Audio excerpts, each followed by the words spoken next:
하나님께서 주시는 말씀은 요한복음 3장 29절 30절 말씀입니다. 신부를 취하는 자는 신랑이나 서서 신랑의 음성을 듣는 친구가 크게 기뻐하나니 나는 이러한 기쁨으로 충만하였노라. 그는 흥하여야 하겠고 나는 쇠하여야 하리라 하니라. 아멘. 어떤 목사님이 설교를 하시면서 인생은 여행과 같다라고 말을 했습니다. 마치고 나서 성도 한 사람이 질문을 했어요. 목사님이 사시는 인생과 제가 사는 인생은 좀 다른가 봅니다. 저는 인생을 여행길이라고 생각해 본 적이 한 번도 없습니다. 제게 사는 것은 전쟁이고 전투입니다. 아침부터 일어나서 저녁에 잠들기까지 저는 먹고 살기 위해 싸우고 살아남기 위해 분투합니다. 이렇게 말을 했습니다. 일리가 있는 말이지요. 목사한테야 인생이 참 아름다울 수도 있고 여행길처럼 산도 보고 들도 보고 가라 라고 말을 할 수도 있지만 세상 한복판에서 치열하게 살아가는 성도들한테는 그렇게 인생은 한가로운 게 아닙니다. 우리는 먹고 살기 위해 싸웁니다. 먹고 살만하면 이제는 더 잘 먹고 더 잘 살기 위해 분투합니다. 못 가졌을 때는 가지고 싶어서 싸우고 가지면 안 뺏기고 싶어서 몸부림칩니다. 더 안전하게 살고 싶어 조바심 치고 내 명예 지키고 싶어서 싸웁니다. 이렇게 밖에서만 전쟁이 벌어지는 것이 아니지요. 우리 내면 안에서는 더 치열한 전쟁이 일어납니다. 온갖 불안과 염려가 늘 엄습하고요. 그 중에 어떤 생각에 사로잡히면 두려움을 넘어서 공포가 한 번씩 일어나기도 합니다. 미운 사람이 생기면 속에서는 죽였다, 살렸다, 미워했다가 용서해줬다가 온갖 감정이 밀물과 썰물같이 교차해서 오갑니다. 우리는 우리 안에 뭔가에 묶여 있다는 것을 알고 있어요. 물론 가끔 평안함도 있고 기쁨도 있고 행복도 있습니다만 이런 감정은 내게 영속적이지 않다라는 것도 압니다. 아마도 세상에서 가장 치열한 전쟁터가 있다면 그것은 내 마음속이 아닐까. 잠자는 동안에도 이 전쟁은 계속되고 있으니까. 이런 인간 내면 현상은 모든 사람 안에 있습니다. 사도 바울도 자신이 예수님을 알고 난 전인지 아니면 알고 난 뒤에도 일정 시간을 겪었던 부분인지는 알지 못합니다만 회상하면서 이렇게 말씀합니다. 내 지체 속에서 한 다른 법이 내 마음의 법과 싸워 내 지체 속에 있는 죄의 법 아래로 나를 사로잡는 것을 보는도다. 최소한 두 개의 힘이 내 안에서 싸운다. 어디 두 개뿐이겠습니까? 내 안에 수많은 힘들이 서로 쟁투하고 전쟁하면서 뒤엉켜 싸우지요. 춘추 전국 시대는 3000년 전 중국에 있었던 것이 아니고 지금 여기 내 안에서 이미 전개되고 있습니다. 이 내면의 전쟁은 불신자들한테도 있고 교회를 다니는 신자들한테도 있습니다. 그래서 솔직히 우리 영혼은 평안하지 않으며 행복하지도 않습니다. 그래서 사도 바울이 탄식합니다. 오호라 나는 곤고한 사람이로다. 누가 나를 이 사망의 몸에서 건져내랴. 여러분, 이 내면의 전쟁을 종식시키는 길이 있을까요? 이 전쟁을 끝내고 내 마음에 진정한 평화가 찾아오는 길이 있을까요? 만일에 그런 것은 없다면 기독교에는 구원이 없는 거예요. 감사하게도 있습니다. 내 안에 참된 평화가 임하는 길이 있어요. 보십시오. 두 힘이 서로 내 안에 비등하기 때문에 싸우는 거예요. 혹은 내면의 힘이 서로 엇비슷하기에 계속 각축을 벌이는 것입니다. 고등학교 1학년 때 반에서 싸움에 이 넘버원 하는 아이가 하나 있었습니다. 옛날에 그런 게 있었지요. 그리고 우리는 다 알아요. 제가 대빵이야. 공부의 대빵이 아니고 싸움의 대빵이에요. 그런데 한 애가 전학을 왔습니다. 덩치는 엄청나게 큰데 또 몸도 굉장히 날렵해요. 눈매가 아주 보통이 아니더라고요. 결국은 아니나 다를까 이 대빵하고 둘이 티격태격 싸우기 시작하는데 반에 조용할 날이 없었어요. 그리고 어느 날 학교에 갔더니 그날은 너무너무 반이 평온하더라고요. 옆에 있는 짝꿍한테 야, 오늘 왜 이렇게 조용해? 너무 이상해. 그랬더니 이 친구가 저한테 그래. 어제 둘이 뒷산에서 붙었대. 아무개가 이겼대. 전학 온 애가 이긴 거예요. 그리고 패권이 명료해졌습니다. 반이 다시 평온해지고요. 새로운 질서가 생기더라고요. 그때 제가 세계사를 배우면서 팍스 로마나, 이 로마의 평화라는 걸 배웠는데 이 피부에 막 와닿더라고요. 야, 팍스 로마나, 로마의 평화라는 것이 이런 것이구나. 결국은 힘센 녀석 하나가 딱 버티고 서서 누구도 건들 생각을 하지 못하면 그 밑으로 질서가 잡히고 평화가 오는 것이구나. 맞지요? 인간 내면 세계도 마찬가지입니다. 내 안에 서로 힘이 도토리 키재기처럼 비슷하기 때문에 계속 전쟁이 일어나는 겁니다. 믿는데도 솔직히 내 안에 전쟁이 있다? 뭘 말하겠습니까? 내 안에 하나님 힘이나 회사 사장님 힘이나 내 힘이나 비슷하기 때문입니다. 이걸 우리는 신학적으로는 세상 힘과 하나님 힘과 내 본능 힘이라고 얘기를 합니다만 간단히 얘기하면 내 안에 나를 움직일 수 있는 힘이 비슷하기 때문에 계속 각축을 벌이고 있는 것이지요. 그러면 이 전쟁을 어떻게 끝낼 수 있냐? 내 안에 어떤 존재가 압도적인 권위와 통치권을 갖게 되면 나머지 모든 것은 비로소 자기 자리로 찾아가는 거예요. 목사님, 회사 사장님 힘이 절대권을 가지면 되겠네요. 아니요. 그 사장님 힘은 가짜예요. 다른 애들을 제압하지를 못해요. 내 안에 다른 애들이 절대로 얘한테는 절대 권위를 실어주지를 않습니다. 계속 싸움이 일어날 것입니다. 결국 인간 내면을 만드신 분 누굽니까? 하나님. 하나님이 내 안에서 통치권을 갖게 되면 그때 비로소 내 안에 질서가 생기는 것입니다.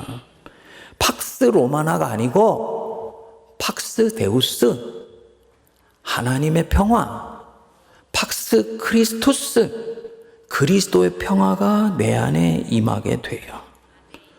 그리고 이 하나님이 통치하시면 다른 모든 힘에서 나를 이 힘이 자유롭게 해줘요. 아무개야, 너 이때까지 쟤들한테 매여 살아왔지? 쟤들한테 네가 종속되어 있고 귀를 기울여 줘야 네가 살아남는다고 생각했기 때문이잖아. 충분히 이해해. 하지만 이제 네가 나한테 절대 힘을 실어줬으니까 내가 너 돌보고 살필 테니 걱정하지 마. 너는 안전해. 이러면요, 실제로 이게 내게 믿어지면 내 안에 이때까지 나를 구속했던 다른 힘에서 내가 서서히 노임받기 시작합니다. 다른 것에 묶여 있거나 매여 있거나 두려워할 필요가 없어집니다. 그러니까 예수 믿는 게 얼마나 중요한지 몰라요. 오해하시면 안 됩니다. 이 통치는 무력이 아닙니다. 로마가 칼로 지배하듯이 무력으로 우리를 제압해서 하나님이 항복을 받아내시는 것이 아니에요.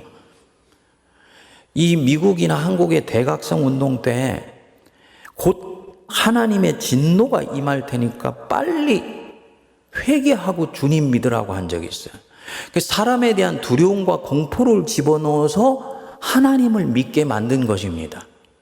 잠시 작동하는 것 같았는데요. 그 임박한 종말론이 싹 사라지고 나니까 교회 안에 성도들이 썰물처럼 빠져나가게 됐어요. 그 지배는 영속적이지 않다는 얘기입니다. 하나님의 지배는 그런 지배가 아니에요. 두려움을 집어넣어서 믿게 하는 거 아니에요. 총칼로 위협해서 믿게 하지 않으세요. 이분의 이 지배 통치는 사랑의 통치예요. 사랑의 지배예요. 그래서 우리가 이분을 주님으로 받아들이는데 시간이 참 많이 걸려요. 하지만 시간을 가지면서도 하나님의 사랑을 언젠가 내가 진정으로 깨달아 알게 되면 나는 자발적으로 그분께 항복하고 순종하게 됩니다. 내가 이분을 진정으로 믿고 따라갈 수 있겠구나. 납득이 되게 돼요. 그리고 그분을 이제 사랑하게 됩니다. 이 하나님 사랑의 마력입니다. 내가 하나님 사랑을 아는 것이 왜 중요하냐?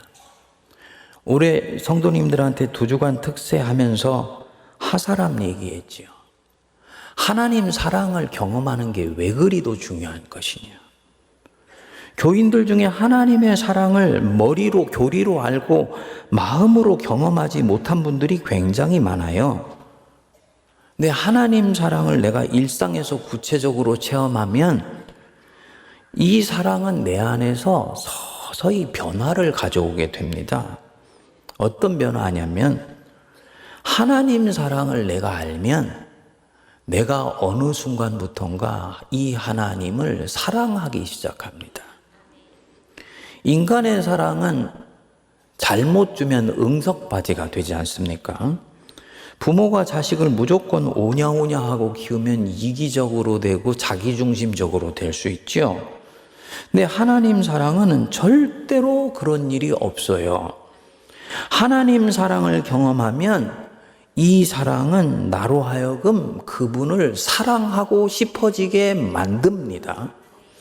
그래서 하나님을 사랑하니까 자발적으로 이분 말씀에 귀를 기울이고 하나님을 사랑하게 되니까 하나님이 말씀하신 이 성경책에 있는 말씀을 자발적으로 지키고 싶게 만들어줘요.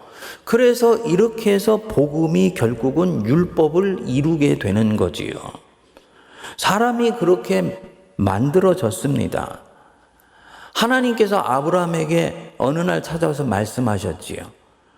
너는 네 사랑하는 아들 독자 이삭 모리아산으로 데리고 와서 번제로 바쳐라.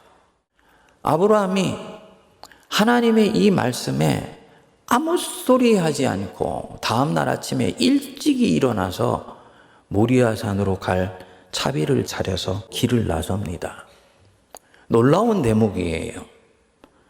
어떻게 99살에 얻은 그 금쪽 같은 아들을 하나님이 바치라는데 이게 상식에도 맞지 않고 인륜에도 어긋나는 이런 명령을 따르겠다고 나서는 건가?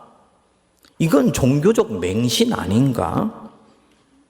이건요, 하나님과 아브라함의 관계 안으로 들어갔을 때만 이해가 되는 부분이에요.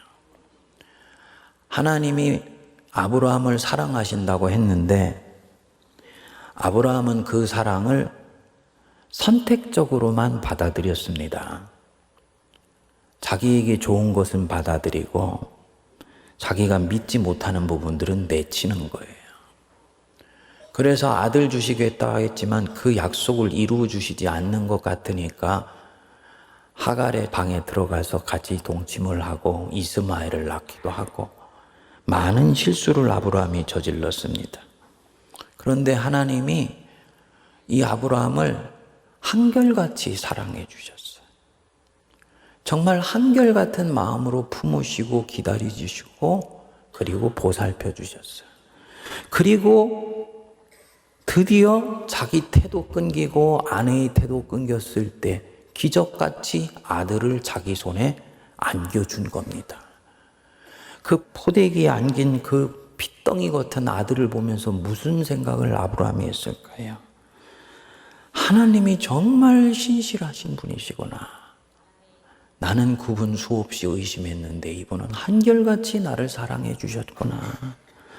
아마도 그 하나님 사랑에 목이 메어서 주체할 수 없는 눈물을 수도 없이 흘렸을 것입니다.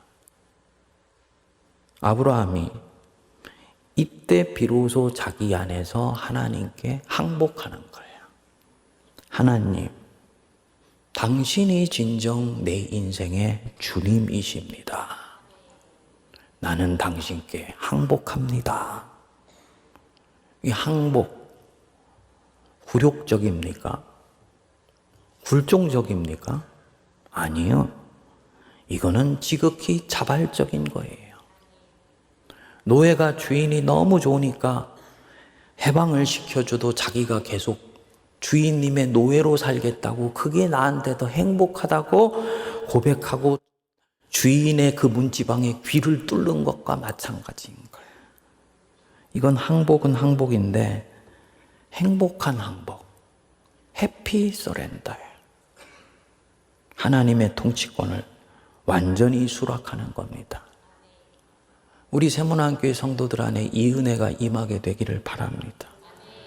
내 안에 하나님의 힘과 수없이 많은 힘이 겨루게 하면서 내면의 포성과 전쟁이 끝나지 않는 이 슬픈 현실이 끝날 수 있게 되기를 바랍니다. 그리고 이것이 되게 되면 내 안에 이제 사랑의 질서가 생겨요. 정말 이삭을 사랑하지만 하나님보다 더 사랑하지는 않는 거예요. 다른 사람이 이삭밭이라 하면 쓸데없는 소리라고 말하겠지만 그걸 내게 말씀하신 분이 하나님이시니까 이 사람은 그 말을 기꺼이 듣습니다. 내면에 질서가 생긴 것입니다. 왜 이렇게 할 수 있는 것이냐? 하나님 안에서 자기 인생은 절대로 안전하다는 것이 이 아브라함에게는 믿어져요.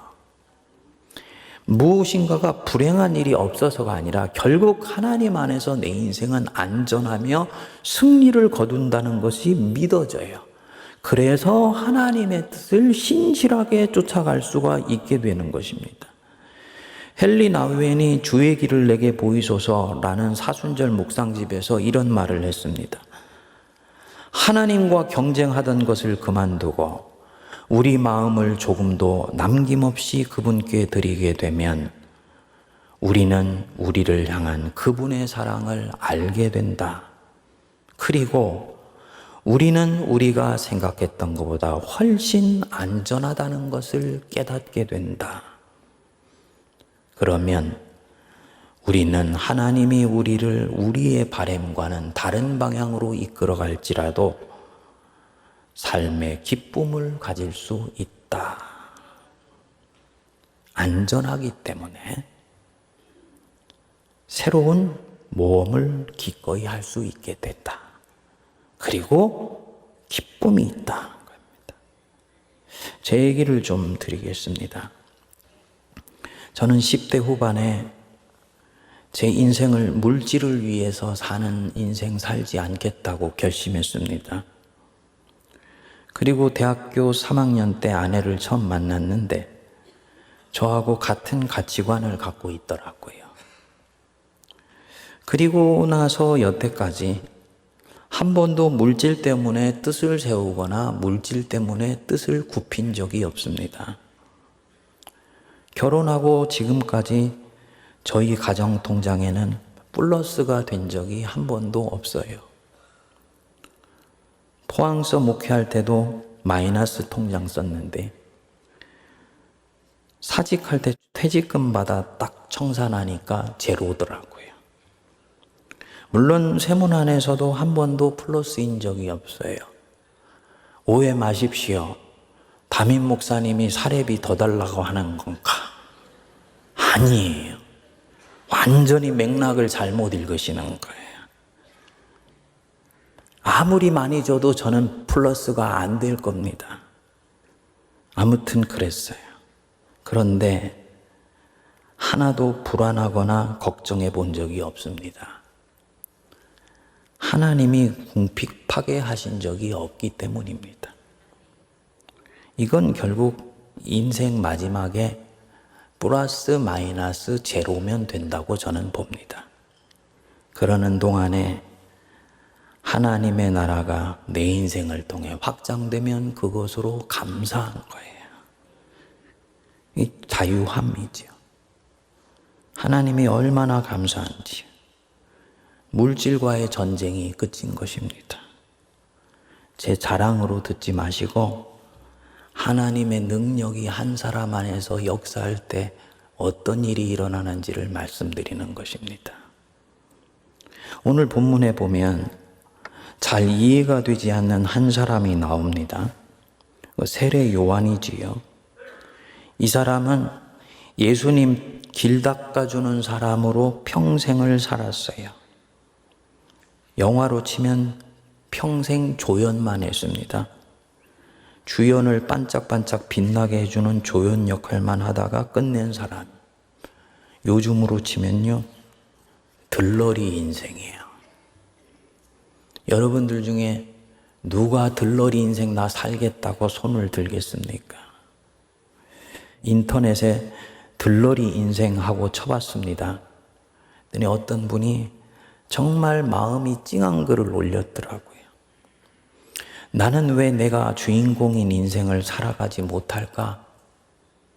왜 나는 인간관계에서도 늘 들러리일까? 왜 내가 주인공이 될 수 없는 것일까? 아, 내가 주인공이 되어보고 싶다.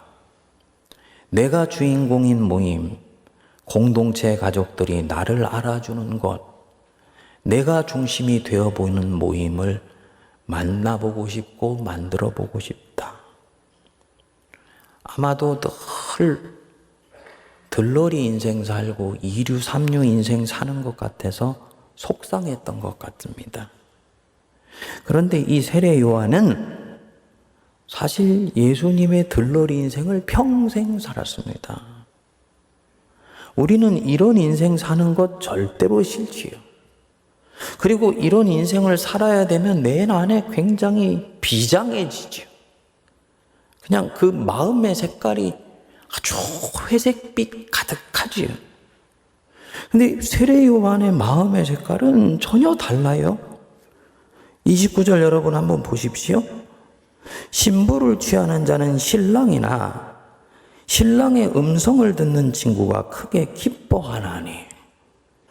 묵상하는데 두 가지에 제가 깜짝 놀랐습니다. 첫 번째로는 그 사람마다 자기 인생을 생각하는 그 이미지 세팅이 있는데, 첫 번째로 이 세례 요한이 생각하는 자기 인생의 세팅은 결혼식장이에요. 결혼식장에서 신랑과 신부가 결혼하고 친구가 거기서 들러리 역할하는 그 세팅이에요. 두 번째로 그 세팅에 자기가 신랑이 아니고 친구인 들러리로 세팅에 들어가 있는 거야. 그 얘기는요, 평생을 신랑과 신부 반짝반짝 빛나게 해주고 친구로서 들러리 해주고 박수 쳐주고 그들 축복해주는 이 인생을 자기가 살아왔고 앞으로도 살게 될 것이라고 수용하고 있다는 얘기죠. 더 놀라운 것은요, 그 친구가 어떻게 한다고요? 크게 기뻐한다는 거야. 인생에 몇 번 가가지고 결혼식장에서 친구 결혼식 하는 거 박수 쳐주면 좋지요. 여러분, 그런데 이거를 아침 저녁마다 가서 하고 내일도 해야 되고 1년 내내 나는 가서 들러리 맞는다. 누가 이 인생 살 수 있겠습니까? 그런데 그렇게 살 뿐만 아니고 나는 기뻐한다는 것입니다.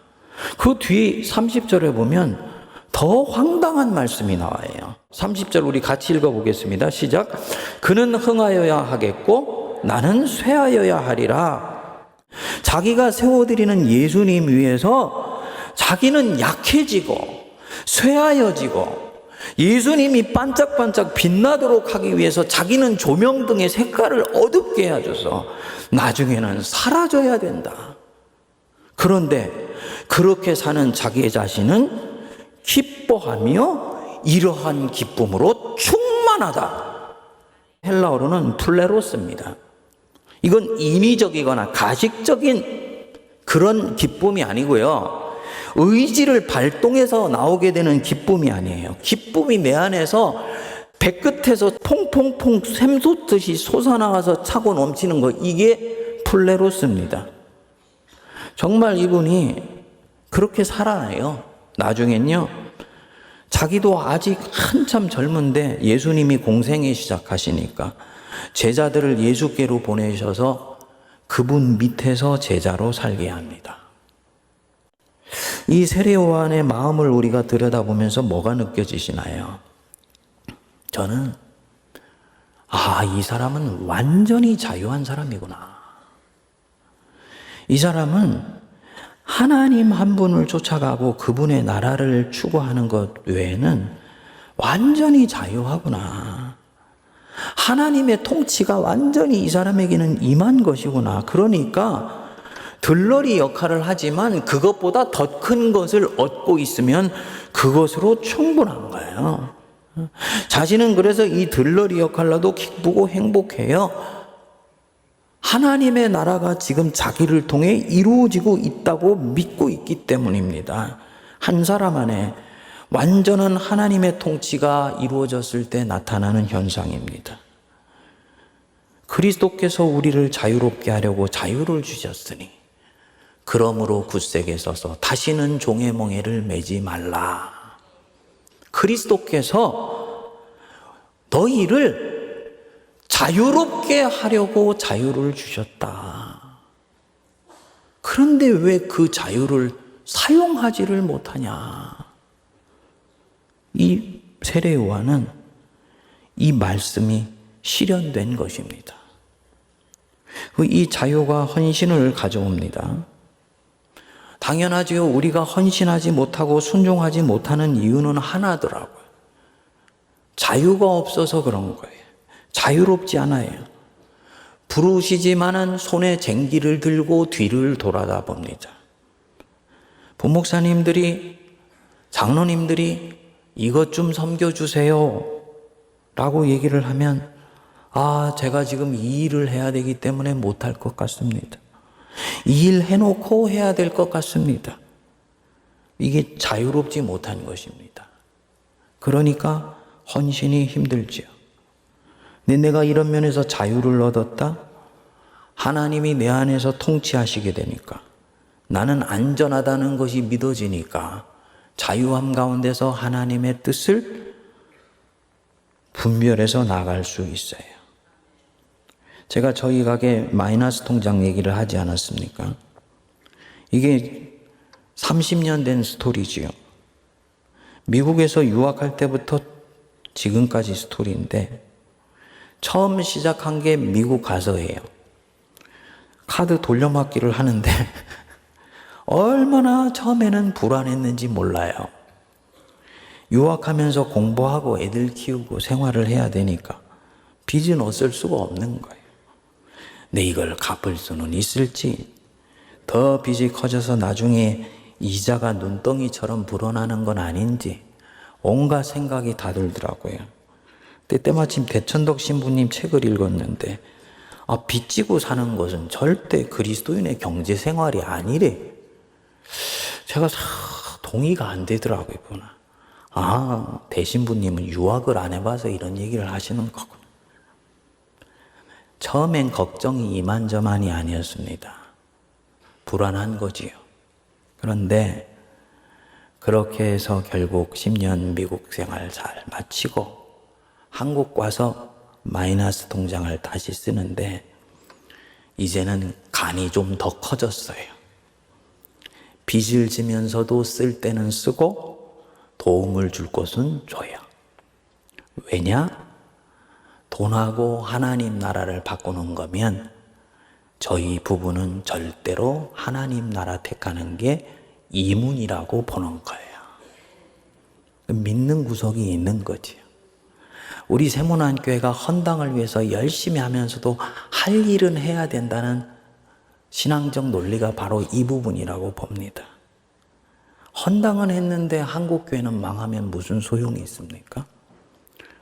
하나님이 헌당하도록 이끌어 주신다고 저는 믿습니다. 여러분, 하나님 안에서 내 인생은 절대로 안전하다. 믿으십니까? 그게 내게 헌신을 가져다 줘요. 그리고 이 헌신이 내게 또다시 더 큰 자유를 가져다 줘요. 그러면 살아도 주를 위하여 살고 죽어도 주를 위하여 죽나니 그러므로 사나 죽으나 우리가 주의 것이로다. 신앙이 아주 초보 중에 초보였을 때는 야, 어떻게 이렇게 살 수 있어? 어떻게 살아도 주를 위해 살고 죽어도 주를 위해 죽을 수가 있어? 근데 예수를 믿어보니까요, 아, 이게 은혜로 얼마든지 되어질 수 있는 일이라는 게 확신이 서요. 주를 위해서 억지로 죽는 거 아니에요. 주를 위해서 죽을 수도 있다는 마음을 하나님이 내게 갖게 해주세요. 하나님을 사랑하기 때문에 주를 위해서 살 수 있어요. 살아야 되기 때문에 아니고 주님을 위해서 살고 싶어져요. 그러면 사도 바울의 이 말씀은 사도뿐만 아니고 우리에게도 임할 수 있는 육화된 말씀이 될 수 있는 것이지요. 얼마든지 기쁨으로 이런 삶 살 수 있는 거지요. 왜냐? 내면의 전쟁이 끝났으니까. 내면의 전쟁 이제 끝내십시다.